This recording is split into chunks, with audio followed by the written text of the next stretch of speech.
So good morning, Emma. How are you doing? I'm doing well, thank you. How are you? And I don't know I know it's not morning where you are, but I don't know Yeah, what it's time of day 10 it is. p.m. It's 10 p.m. right here. What about you? It is 10 a.m., so it looks like we're on total opposite. Yeah, total opposite parts of the world. But thank you so much for joining us at day four of Ecomist PPC week. And tonight we really want to know from you about some copywriting tips because a lot of people ask us that they are not getting the right conversions. They are advertising, marketing their products, but if there are impressions, there are no clicks. And if there are clicks, there are no add to carts and no orders. So can you guide us and show us some slides or tips and whatever possible from your end? Yeah, I would love to. And, I think what you're saying is so important that at first people might think, okay, PPC week, well, why would we be talking about copywriting? But they really go hand in hand. You need a solid PPC strategy to make sure that you're driving the right kind of traffic.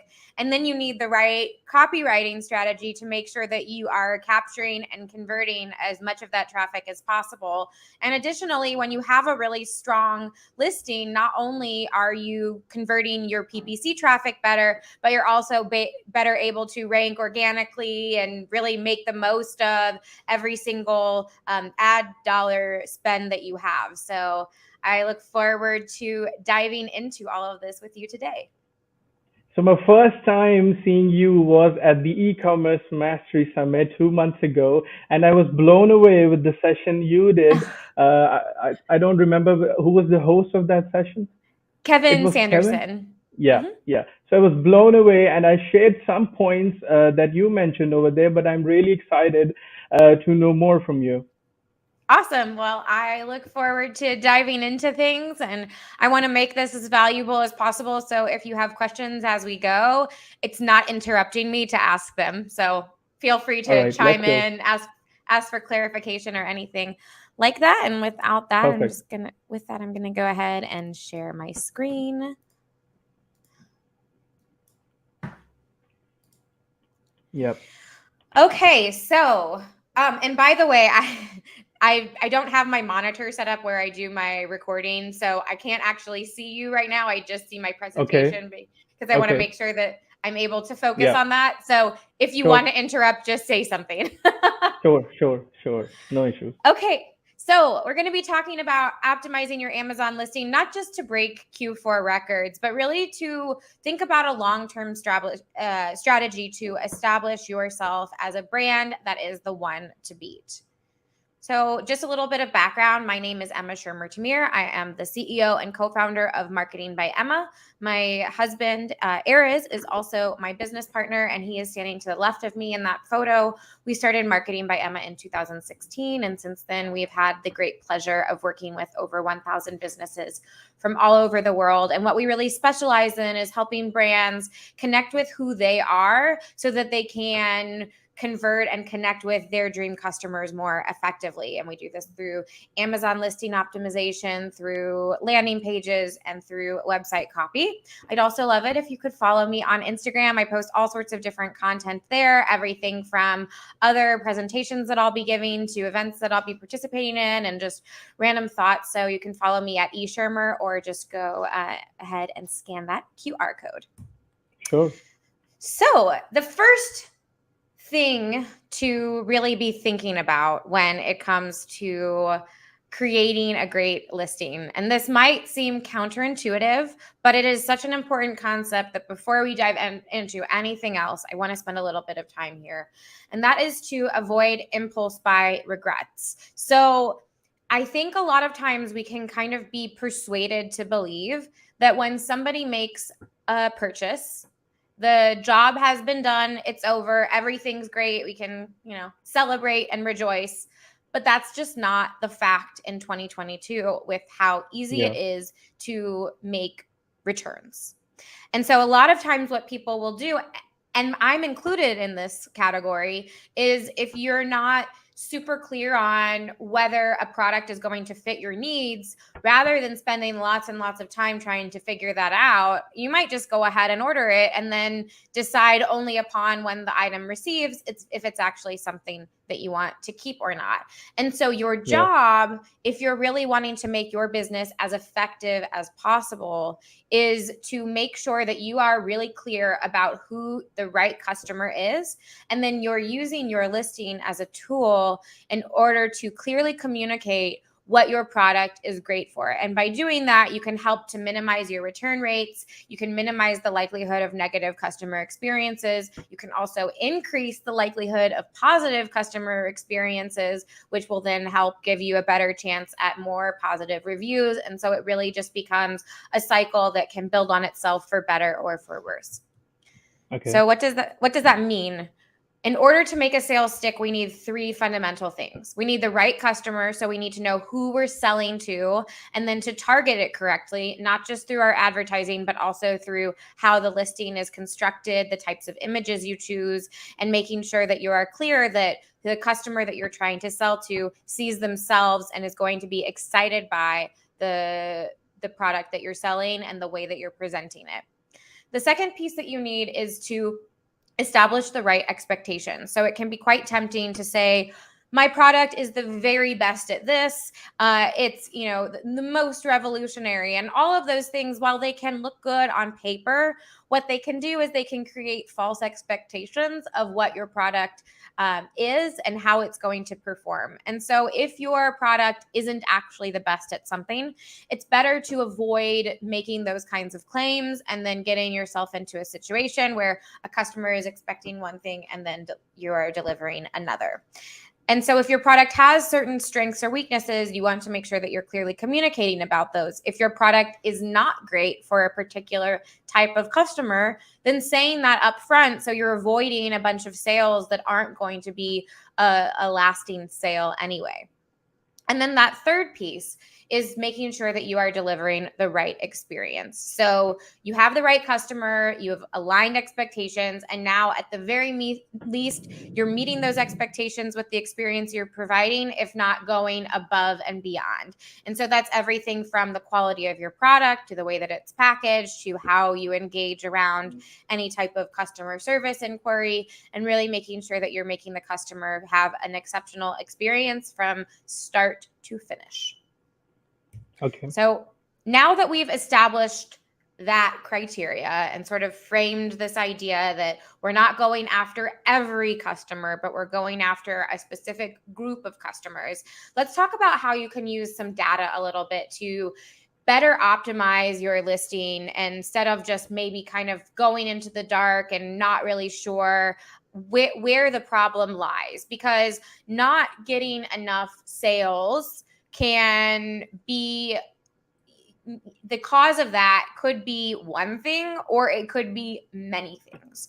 So recently this spring, Amazon released a new dashboard called the Search Catalog Performance Dashboard. And why I think this is so interesting is because it's essentially giving you how your customer funnel is performing from search query all the way through to purchases. And where somebody might be falling off in that funnel can then give you some insights into what you might be able to do or want to do to fix that hole, strengthen your sales, increase your conversion rates, and just make for a much stronger product performance. So we have 4 key parts that are presented through this data. We have the impressions, clicks, add to carts, and purchases. And each one of those can be associated with a different piece of the Amazon listings. So oftentimes, low impressions means that you might have mismatched SEO. There's something that's going on that Amazon is not associating your product with that search term. So that may be that you're not utilizing the term effectively. Maybe you're not driving enough sales on that product. We know that there are many different things that influence how Amazon is not only going to index a product on a set of keywords, but also how it's going to rank. And so that is really where your SEO strategy is going to come into play. Low clicks. So this is now we're assuming that you're getting in front of some eyeballs on the search results page, but something is happening and customers aren't clicking into your listing on those search terms. Why is that the case? It could be an ineffective title, or images, pricing might not be correct, and low reviews could all be potential contributors. Now, we're not going to go into all of those things today. We're really going to be focusing on the copy side of things, but those are all different elements that could be contributing to why you may not be getting as many clicks as your competitors are. Yeah. Add to cart. So this is not quite purchase yet. This is somebody's intrigued enough to add it to cart to maybe consider purchasing it later. So what could be contributing to low add to carts? That's really where the listing comes into play. There is something here that is happening and you're not doing a strong enough job at communicating the basic details about your product, helping customers understand the strengths and weaknesses, and feeling confident that this is the product that they sought out to find and buy when they were searching whatever search term they entered into Amazon to begin with. And then that last step is the purchases. And so low purchases means that you've done a poor job at persuasion. You haven't done a strong job at really getting the customer bought in and emotionally engaged in wanting to buy your product over all of the other products. So as you see, we kind of get deeper and deeper and deeper into the layers of what an effective listing needs to do as we move further along in the funnel. Perfect. So strengthen your SEO strategy to increase impressions. We know that the Amazon algorithm is influenced by many different things, but ultimately what Amazon's goal is to quickly match customers with a product that is going to give them a positive experience and is going to align with whatever they're searching for. And so in order to do that, the algorithm considers many, many different factors, everything from how your account health to whether the keyword is in the listing to whether you're driving sales, et cetera, et cetera. That's really just the tip of the iceberg. So we need to make sure that we have a strong SEO strategy to increase our impressions. And this is one of the ways that you can do that. So let's imagine that you're a customer and you are going on to Amazon and you are looking for wrinkle patches. And specifically what I mean by wrinkle patches is this is a cosmetic item that you can put onto your skin to help minimize the appearance of wrinkles. So let's just say I'm going onto Amazon, I'm searching this term, and what am I going to see? The first 4 organic search results that I saw when I created this presentation were the 4 items that you're seeing here. Okay. And if we look at them, we see that all of them have pretty high reviews, although the Blom body only has 3.5 stars, so that's something to kind of be aware of. The price point of the first 3 are also quite similar. The last one is a little bit higher, but as we can see from that last one, it also looks like a slightly different type of product. So I'm a customer and I'm searching for wrinkle patches. Now, why am I searching for wrinkle patches? Maybe I am feeling low confidence. I looked in the mirror this morning. I didn't sleep well last night. So I'm noticing that the wrinkles on my forehead and around my mouth are stronger and more pronounced than what I'd like them to be. So I'm feeling self-conscious and I'm going onto Amazon and I'm looking for a product that's going to help me feel better about myself. And my journey begins when I type in those keywords and then when I'm presented with the list of options here. So if we look at the item on the left, frownies, forehead, and between eyes. So I've searched wrinkle patches into Amazon, and this is the first organic search result. You see it has a lot of reviews. Now, just a little bit of background on this product. It actually went viral on TikTok, which is why it has so many reviews despite a less than stellar Amazon listing. And so when I see that, I actually get really excited for the brand, because if they're able to go in and optimize this and strengthen it up, they'll really be able to capture that momentum that was started on TikTok and build that into even more success on Amazon, especially for people that aren't necessarily clued into what's happening in the beauty world on TikTok. So if I'm searching wrinkle patches and I see this Frownies product, immediately I'm not necessarily going to choose it because it doesn't even say that it's wrinkle patches. I see a Yeah. picture with a woman that has something on her forehead. So if I know what a wrinkle patch looks like, I might think that that's it. But there's really nothing there that's communicating to me that this is for wrinkles. Yeah. And so perhaps because of that, I'm going to be more tempted to choose one of the other three that is specifically mentioning that it's targeting wrinkle patches. So this is not doing a great job at helping me to understand what this product is, and as a result I am less likely to click into it because as a customer I don't want to waste my time. Okay. So what we need to do to fix this before we even begin to write a better listing is we need to go into our keyword list and establish a really clear strategy for keyword selection. So as we are looking at our keyword list, and this is just a modified list of keywords that I've pulled out, specifically keywords that are what I would consider as high opportunity. As you see, they have nice search volume in that middle column. And then on the right column, we see that for many of these, the competing products are quite low. So there is a great opportunity there at being able to utilize keywords in an effective way and really be able to capture a big chunk of searches just with the title alone. But before we do that, we need to ask ourselves a few questions. Is the keyword relevant? Okay. Does it fit? So does it make sense here in the title? Would someone searching that word want your product? So if you are utilizing a particular keyword, is it a keyword that when somebody sees it in a title that it would make them want to click into the listing? And then lastly, but certainly not less important, is can you make it work without impacting readability, comprehension, etc.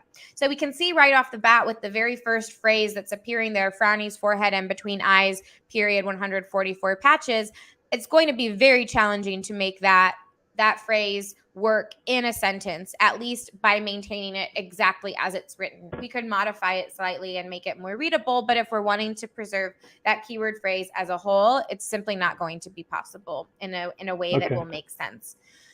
So you're going through your list and you really want to then kind of hone in on the keywords that are going to make sense, that you can be competitive on, that still have a good search volume, but you also don't want to be going after too high of search volume keywords that are overly competitive, because a lot of times those types of keywords tend to be more general and have less kind of buyer intent behind them. So let's say instead of searching for wrinkle patches, I'm going onto Amazon and I'm just searching for skincare. Well, skincare, if I'm doing a keyword search on that, is going to have really high search volume. And it's also going to have really high competitors. But the other piece is that if I'm searching skincare, I, as the customer, don't really know what I want at this stage. I'm just kind of browsing and maybe looking for ideas, or bored and window shopping and looking to kill time. And so those aren't necessarily the people that are going to be highly motivated to make a purchase. Whereas if we're going after these more specific terms like forehead patches for wrinkles, the people that are searching terms like that are looking for a specific problem to solve, or looking for a specific product to solve a specific problem. So now let's look at this list kind of in more detail and explore how you might be able to work these keywords into, in this case, I'm just showing them as used in a sentence, but also you would want to be considering how you can use these in your title. So as I mentioned, that first keyword, it's not going to be something that we can make work in the front end in a way that's going to preserve good readability. So sending it to the back end or reworking it slightly would be a good idea. On the other hand, forehead patches for wrinkles is a phrase that we can very easily fit into a sentence. So something like deep lines don't stand a chance against these powerful forehead patches for wrinkles. And so as you see here, I've found different ways to put these keywords into sentences so that we are communicating value to the customers, helping to further explain the product in some meaningful way, and also making sure that we are keeping our SEO strategy in mind. So a good SEO strategy is sort of like the skeleton of a listing. You need it Yeah. structurally. It's really important it's there, but you don't want to actually see it. And so by working the keywords in this way, we're not grabbing all of the attention to those keywords, but rather allowing them to blend into the rest of the copy. And a lot of times what you'll see if you're looking at listings is you'll just see a string of keywords, and that can be very tempting to want to do because the feeling can be, okay, the more keywords, the better. But if those keywords are taking away from the customer's experience, then it may not be the best thing to consider. Another thing that I really like to look for when I'm analyzing my keyword list are those 2-for-1 or 3-for-1 or even more for one keywords that contain multiple keywords within themselves. So if you go down to the third and second from the bottom, we see Frowny's facial patches for wrinkles and facial patches for wrinkles. And in that case, we see that the facial patches for wrinkles is embedded in that Frowny's phrase. And so by utilizing just Frowny's facial patches for wrinkles, we are actually using both of those phrases without having to write an extra sentence. And so by finding opportunities like this, you have an even greater likelihood of being able to make every single keyword that you do use go farther without having to find a way to fit one more phrase into a sentence. So we've spoken a little bit now about how to utilize and think about what keywords we want to utilize. Now let's go into what you might be able to do to make that title more convincing so that you can get more people clicking into the listing. So we talked about how to find those keywords. We talked about how to use those keywords in sentences, but utilizing those keywords in a title is a little bit of a different strategy. A title on Amazon is really like putting a puzzle together. So it's a selection of keywords that you want to be using, but also making sure that you are adding all of the important information that somebody needs to know into the title so that they can confidently click into your listing. So dress your keywords up in important details.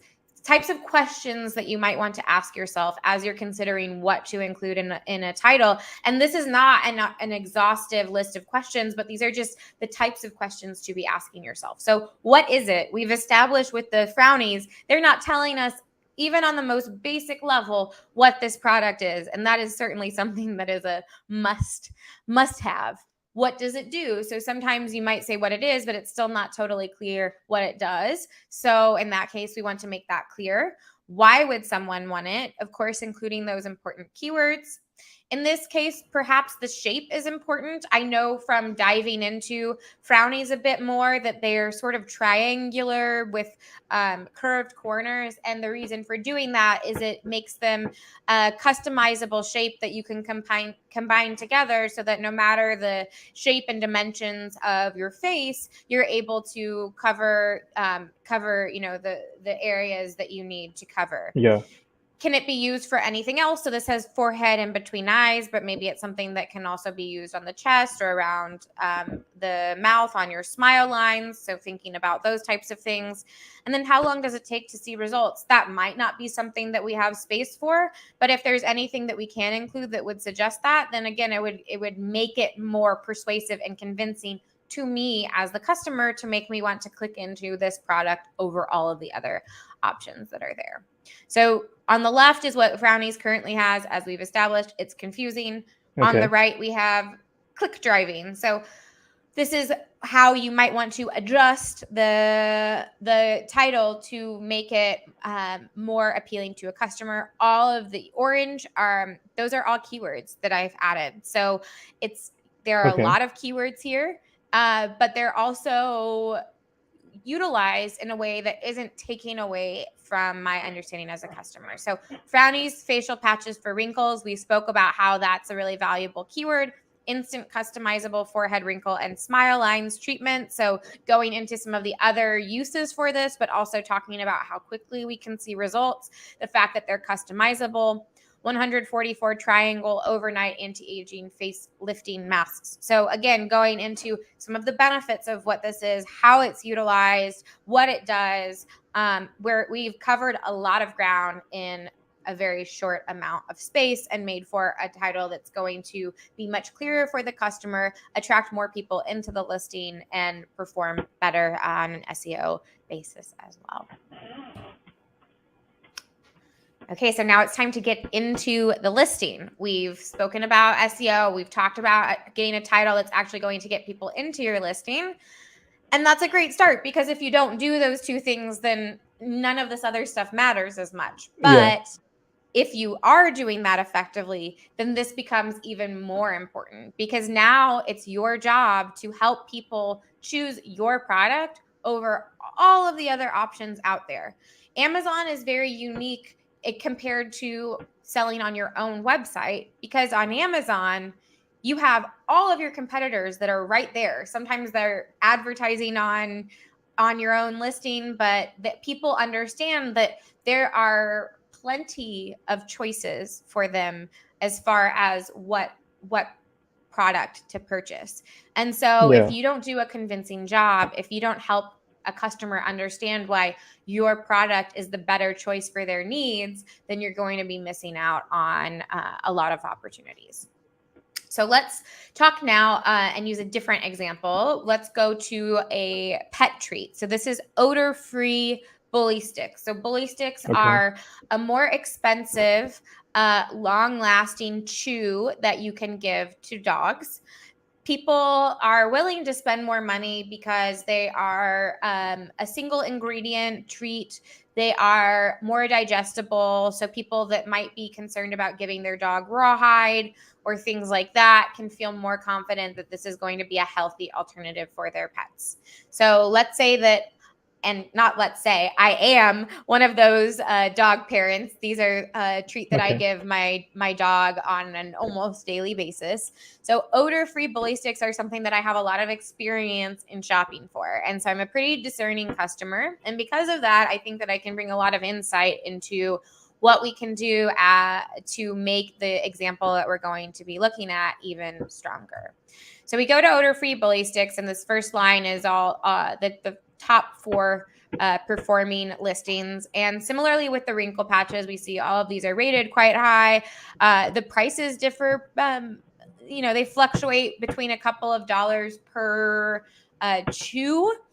And they all look quite similar. I mean, even sort of like 3 of the 4 all have, very similar types of coloring and design. They all have that window and the packaging. It's a pretty challenging product and category to stand out in, also because the product itself is not particularly attractive or enticing to look at. And so it is a category that can be quite difficult. So the product that we are going to be looking at, so first, before we go into what product we're going to be looking at, I want to talk about another important concept. And a lot of times when we talk about writing the listing, we talk about how can you make it more persuasive? How can you connect emotionally? How can you communicate the benefits? All of that is very important, but we have to do this piece first before we can do those other things. And so we need to make sure that we are organizing the listing in a way that's going to make the information that a customer needs easily accessible, so that when they click into the listing, they can say, yep, this checks all the boxes I need it to. And I'm glad that I clicked in, and I'm ready to learn a little bit more or go ahead and buy this product.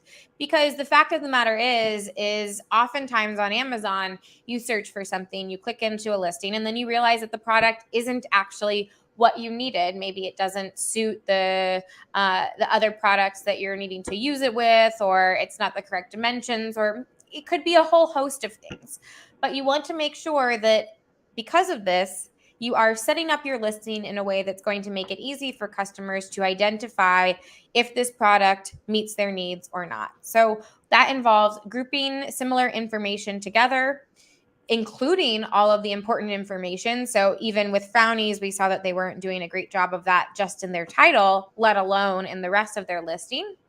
We want to keep the copy concise, so we don't want it to be too long. If we have really long bullets and really meaty A+ content and all of that, then it's going to make it really difficult to kind of weed through and find the important details. Considering where the eyes focus on. So, what are the first things that somebody's going to look at? Where is their attention going to be drawn to? And then how can you use that to your favor? And then answer any important questions. So what are those things that a customer might be wondering about your product that you can address right off the bat so that they can then continue their shopping? So Okay. the listing that we're going to use as an example is not one of the top performing listings. It is a brand called Chewy and Tasty, and they have a lot of room for improvement. So on the right, we have the 5 bullets. And you see here that the first and the last are really long. So right off the bat, those bullets look pretty overwhelming to the eyeballs and not super attractive to me as a customer, and they make it difficult for my eyes to know where to focus or where to go to look for the information that I need to know. And if we are looking at, which by the way, this seller is using all caps headers for the bullets, and that is something that is technically against Amazon's terms of service. So I would recommend against doing that.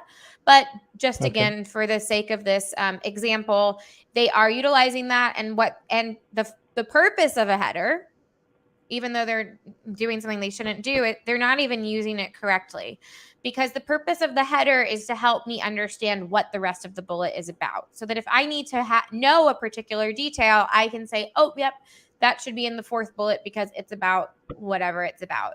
But if we see here, the first bullet says premium quality and healthy, which, I mean, that's very general. Then we have natural flavor. As a customer who is a human and will not be eating these, I'm not sure that natural flavor means much to me. Also, bully sticks aren't something that are typically flavored, so it's kind of an empty detail. And then we have Chewy and Tasty, so we just have the brand name repeated twice. And then lastly, Our Tasty, which again, I'm not eating this as the customer. And also, Our Tasty doesn't really mean anything to me even beyond that. So there's a lot of room for improvement here. So what's a good framework that you can use to make better bullets? On the left, I've outlined the framework that we often use. We will sometimes deviate from this slightly. Every product, every category should be treated, unique, and making sure that you are really understanding not only the product, but the competitive environment that you're selling in. But this is a good set of guidelines that you can use to think about how you might want to structure the topic of each bullet. So bullet 1, we really like to use as the unique selling point and the primary benefit. So why would somebody want this product? What is the primary problem that it's solving? And what makes your product the best solution for that thing? So not just the problem and the benefit, but what makes your product unique. So in this case, bullet number 1, I would suggest that Chewy and Tasty do something like keep dog happy, healthy, and out of trouble. And the reason that I suggest this specifically is because I've looked at a lot of bully stick listings, and most of the bully sticks really lean into the fact that it's healthy, but they don't really speak about the human experience very much. And one of the things that's really great about bully sticks is that they're a long-lasting treat. So it's not like a cookie that you give to your dog and they've swallowed in 2 seconds. This is something that they can, depending on the size of the treat and the size of the dog, that they could be chewing on anywhere from 5-10 minutes all the way up to an hour or more.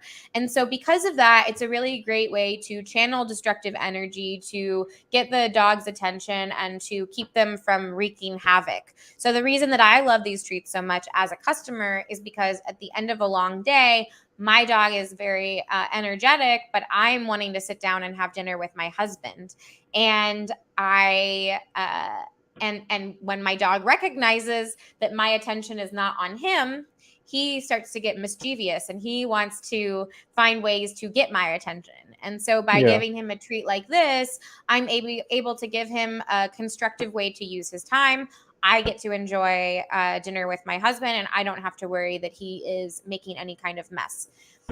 So that's a really, really important benefit and aspect of this product that none of the competitors are leaning into. And so even though it's not a unique element of the product itself, it's a unique way of positioning the product. And you really need to be thinking about that when you are selling a product on Amazon, because it's quite possible that the product itself is not all that different from your competitors. And so if the product is very similar, then you need to be thinking of how you can use branding and how you can position your product in a unique way, even if you're selling the exact same thing. So the second bullet is great to use for important features or main buying criteria. So in this case, I'm going to lean even more into the human experience, a happy human, because it's long lasting and it's odor free. So it's not going to be stinky while you're trying to eat your dinner. Bullet number 3, so secondary features, information that's important to the customer, but maybe not as important or not important to every single person. So in this case, it's a great ingredient. It's 100% beef and it's nutritious. Bullet number 4. This is a great bullet for things like how to care for it, what it's compatible with, good for, those types of details.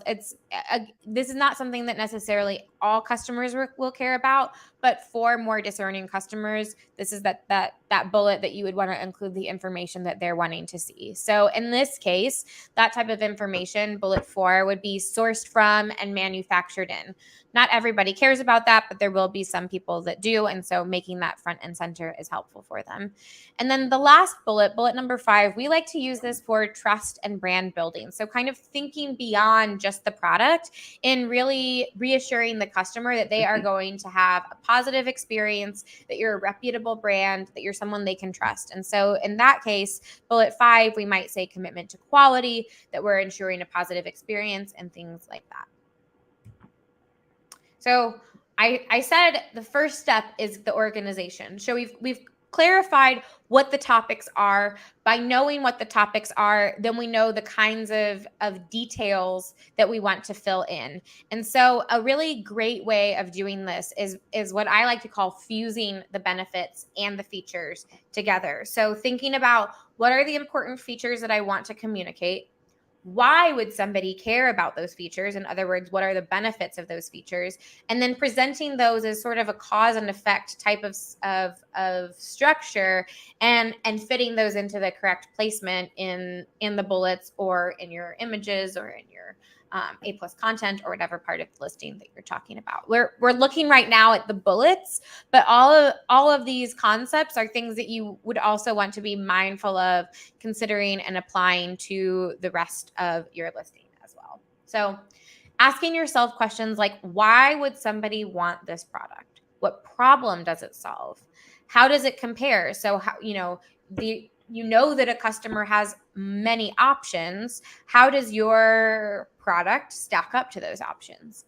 What makes it different or better than? It may not be better than, it could just be different than. So whatever it is, giving some sort of contrast can make it easier for customers to decide. Because what happens if you don't do that is a customer is going to, look at 3, 5, 10, however many products it is, and they're going to see the exact same photos and the exact same bullets and the exact same everything. And then what do you do as a customer? You're given nothing to sink your teeth into to make a decision other than things like price or how many reviews they have. So this becomes even more important if you are a more expensive product, or if you don't have as many reviews, then then you need to be doing an even better job of this, because if not, then customers are more likely going to just go for whatever product has the highest review count or is the cheapest. And then thinking, what is the emotional driver behind this want or need? So what is that emotion that you can connect with that is ultimately making the decision of whether to buy that product or not? So is it fear? Is it is it a desire to look more attractive? Any of those types of things, you really want to make sure that you have a clear understanding, even if you're not going to speak directly to it. So one of the mistakes that I see people make when we talk about benefits is you can get stuck on what I call a general benefit. And in this Okay. case of this example, a general benefit would be healthy. So healthy is good. I'm not saying that it's something that you shouldn't say, but healthy can mean a lot of different things. And so there's great power in getting more specific and then being able to tie that specific benefit with a specific feature of your product. So I've gone through, this is just the first bullet of that listing that we've been talking about, the chewy and tasty listing. And I've pulled apart all of the main features that they are mentioning in this one bullet. And I've matched it with a more specific benefit that sits within the general benefit of healthy. And I'm just going to take a quick sip of water. Sure. So, one feature is that it is 100% digestible. And also, I should say before we get into this, this is not a situation where there is one answer. So there are many specific benefits that I might be able to connect with on any single feature. So I'm just giving examples here, but this isn't like this is the only right answer. So one reason that somebody might care about it being 100% digestible is that the dog won't get sick, and because of that, it won't make a mess. So it's going to minimize damage. That's not necessarily the most obvious benefit, but if we're really leaning into the human experience, there's great power there because it can really ruin your day to wake up in the morning and realize that your dog has, made a mess on your beautiful white carpet. So that is something that can be a really compelling benefit, and one of the sort of reasons why you can say that is because you're able to say this is 100% digestible. So in some ways, the feature serves as the proof for the sort of statement that you're making with the benefit. So another feature, Okay. scrape away plaque and tartar. So in this case, a benefit could be that it increases the longevity so that it's going to help the dog live longer. And what is that confronting? It's confronting a fear of death. That's a pretty strong concept.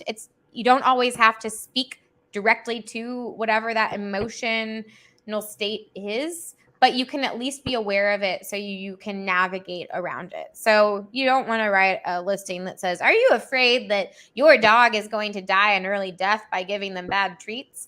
That's probably going to be pretty unappealing and send a lot of customers away. But by saying that this might be able to help increase longevity and things of that nature, you are going to kind of give that reassurance without scaring somebody. Another feature, complete source of amino acids. So in this case, we're not just talking about helping the dog live longer, but that they're going to be able to live a higher quality of life. So we're going to be able to enjoy more time together. So, maybe the dog, if they don't have a high quality of life, could live a long time, but it would just be stuck on the couch in a lot of pain and having to take a bunch of medicine. So a complete source of amino acids is going to help that dog be able to live a full and happy life, not just a long life. Support muscles, brain, skin, and coat. So in this case, maybe we're talking about protecting against illness and injury. So more time together, but also saving money because the vet can be quite expensive. Safe for allergies or sensitivities. So in this case, maybe you just don't have to stress as much, and you don't have to worry about your treat creating problems for your dog. So these are just some examples of how you can take what seems like the benefit, healthy, and go even deeper, get more specific, get closer to the emotions that are sending somebody onto Amazon in the first place, and then write a more persuasive, more compelling listing as a result. And the last piece to really pull all of this together, establish your competitive edge, and get people wanting to buy your product, it involves digging deep to drive more purchases. So there are a couple of aspects of this, and one really important aspect is to make it about them. people care about themselves. There's a reason why our Yeah. names are our favorite words.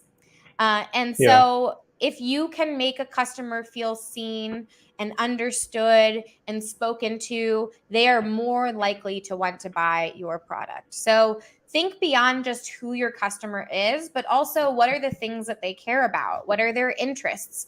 What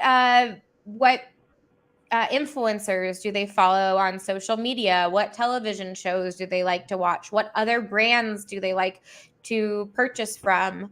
Think about what their concerns may be. Again, not just relating to the product itself, but even bigger, maybe global concerns or concerns around the more general category. And then putting them at the center. So even the way that you use your language and thinking about using more sentences with words like you rather than talking only about yourself. So going from me to you. It's really Okay. easy when you are writing about your company in any situation, not just with an Amazon listing, to get into the habit of saying, we do this, our brand is this way. We do X, Y, and Z, and you see here, chewy and tasty bully sticks is is the first sentence, and so that is not necessarily going to draw a customer in or make them feel seen. They don't know who you are as chewy and tasty yet. They don't know to care about you yet. Now, I'm not saying not to use your brand name, and I'm not saying to avoid using words like we, but you can still structure your sentences and your creative in a way that is going to be revolving more around the customer. So I'm not going Okay. to read you the whole bullet on the left because it's quite long and it's not written very well. But here I've consolidated it on the right. I've put the customer more at the center. I've really brought out the benefits, and I've also made it significantly shorter. But I haven't lost any important information, also because I know I have other bullets and I have other pieces of the listing that I can still incorporate those other details. So I've preserved the key concepts, and then I can present those other features elsewhere in the listing. So choose the better bite, delight your dog, and channel destructive energy into chewy and tasty bully sticks. These healthy, tail wagging treats satisfy their need to chew without causing upset tummies. So we're thinking about the customer. We're also thinking about the dog's experience. We're considering both of those things and creating a bullet that's captivating, that's high energy, that's interesting, that's easy and approachable, and does everything that it needs to be doing. And then the last piece of this, and we've kind of touched on it a bit, which is differentiation. So discover what makes you special and dive deep to understand who you are. So we've spoken quite a bit about getting to know your customer and what they care about. But just as important is you need to figure out who your brand is and what your brand cares about. Because if you are selling a product that has many other competitors, this is that piece that you can really lean into to still be competitive, even if there are many other people already selling a product similar to yours. And that involves things like developing a unique voice, thinking about what makes you unique. Story can be a really strong emotional way of connecting with your customers, and developing out that brand identity, how you represent yourself visually and through text will really give you that edge to take your business to the next level. And I would just urge you, sort of as a parting note, you can convert like crazy by getting curious. So the more questions that you can ask about your customers, your business, your competitors, all of those things, the better job that you'll do with every single piece of this puzzle. If you are looking for more free content, I actually just recently launched a YouTube channel. It's Okay. youtube.com/marketing by Emma, or you can scan that QR code. I would love it if you subscribed. I just have a few videos there right now, but I will be releasing regular weekly content, diving even deeper into all of these concepts and many more to help you strengthen your marketing tool set. So I would love it if you would check those out. And then if you have questions, please feel free to reach out. You can find us on all of the different platforms, and we would be happy to help in any way that we can. I'm definitely going to subscribe to your YouTube channel right now. And thank you so much for an amazing session. The thing is, I watched this session at the summit. The best part is the way you explain everything in detail, and it's so easy to understand with the examples you've used of different brands.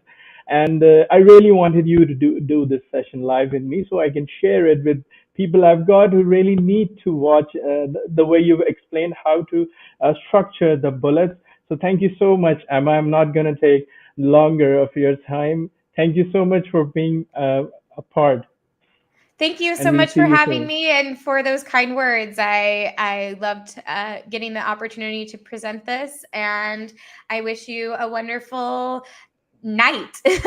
I hope you get to go to bed soon. Yeah. Thanks a lot. See you soon. Bye. Bye bye.